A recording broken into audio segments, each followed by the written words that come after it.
Good morning everyone, I am back here with another video. दोस्तों इस video में NET जुलाई 2018 की पेपर 1 से इंफॉर्मेशन एंड कम्युनिकेशन टेक्नोलॉजीज के क्वेश्चंस हम सॉल्व करेंगे। Before starting, if you are not subscribe to our channel, please subscribe, click on a bell button, select all notifications, you will be notified whenever I upload new videos.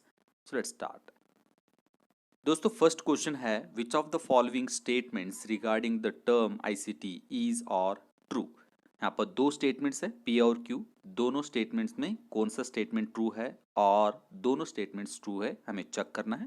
First statement, ICT is an acronym that stands for Indian classical technology, बिल्कुल wrong है। ICT stands for information and communication technology होता है, Indian classical technology बिल्कुल गलत है। So P statement is wrong. So definitely option से first और third option eliminate होता है। सेकेंड स्टेटमेंट हम चेक करेंगे,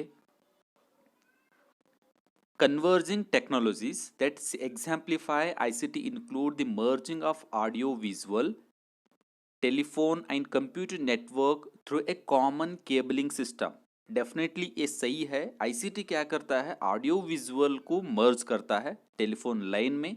उससे क्या होता है, कंप्यूटर के नेटवर्क होता है, उससे हम कम्युनिकेशन कर सके। So definitely Q statement is true but P is false. So second one is the right answer. Next question. A new laptop has been produced that weighs less, is smaller and uses less power than the previous laptop models. Which of the following technologies has been used to accomplish this? दोस्तों एक नया laptop design किए गए तो उसकी wait कम हुआ, smaller हुआ और उसके साथ में वो कम पावर को यूज़ कर सके। तो फॉलोइंग से कौन सा टेक्नोलॉजी उस लैपटॉप में यूज़ किया गया? The right answer is solid state hard drive. Solid state hard drive उस लैपटॉप के अंदर यूज़ करने से उसकी वेट कम होता है, स्मॉलर होता है, उसके साथ में वो कम पावर को यूज़ करता है। सॉलिड स्टेट हार्ड ड्राइव क्या होता है, is a type of mass storage device similar to hard disk drive. Hard disk drive की तरह ही एक मास स्टोरेज डिवाइस है which do not have any moving parts. जैसे कि हार्ड ड्राइव में मूविंग पार्ट्स होता है, उसी तरह यहाँ पर एसएसडी में मूविंग पार्ट्स नहीं होते हैं। They don't need to move a drive head to different parts of the drive to access a data. Moving head different parts को मूव करके डेटा को एक्सेस करना नेसेसरी नहीं है। यहाँ पर कोई भी मूविंग पार्ट्स नहीं होता है, उससे क्या होता है, ये सब चीज लैपटॉप में होता है। सो solid state hard drive is the right answer. Next question. Given the following email fields, which of the email addresses will Swami be able to see when he receives the message? To field में ram@test.com है, CC field में raj@test.com, semicolon ravi@test.com है, BCC field में swami@test.com, rama@test.com। अब यहाँ पर जो स्वामी है वो कौन सा फील्ड को देख सकता है, राइट? यहाँ पर टू मेन रिसिपिएंट होता है, सीसी कार्बन कॉपी होता है, बीसीसी ब्लाइंड कार्बन कॉपी होता है। So the to field is mean to the main recipient of your email. जो मेन रिसिपिएंट है आपकी ईमेल की, वो टू फील्ड रिप्रेजेंट करता है। CC sends additional copies of the single email to one or more रिसिपिएंट्स। जो same email आप दूसरे बहुत सारे लोगों को अगर एक कॉपी सेंड करना है तो सीसी फील्ड में आप डाल सकते हैं।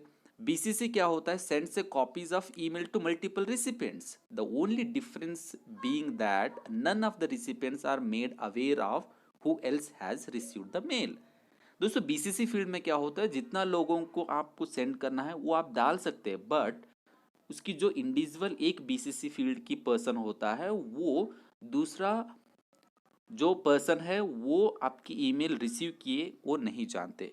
तो यहाँ पर क्या होता है, Swami will see Ram and Raj and Ravi test.com.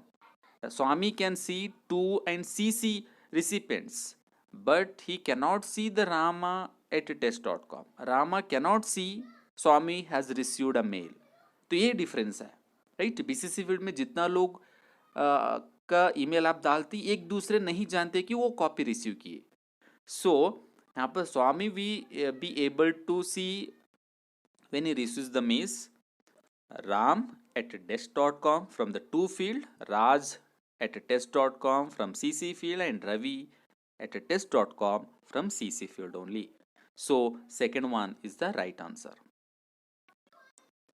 Next question. Put the following units of storage into the correct order, starting with the smallest unit first and going down to the largest unit.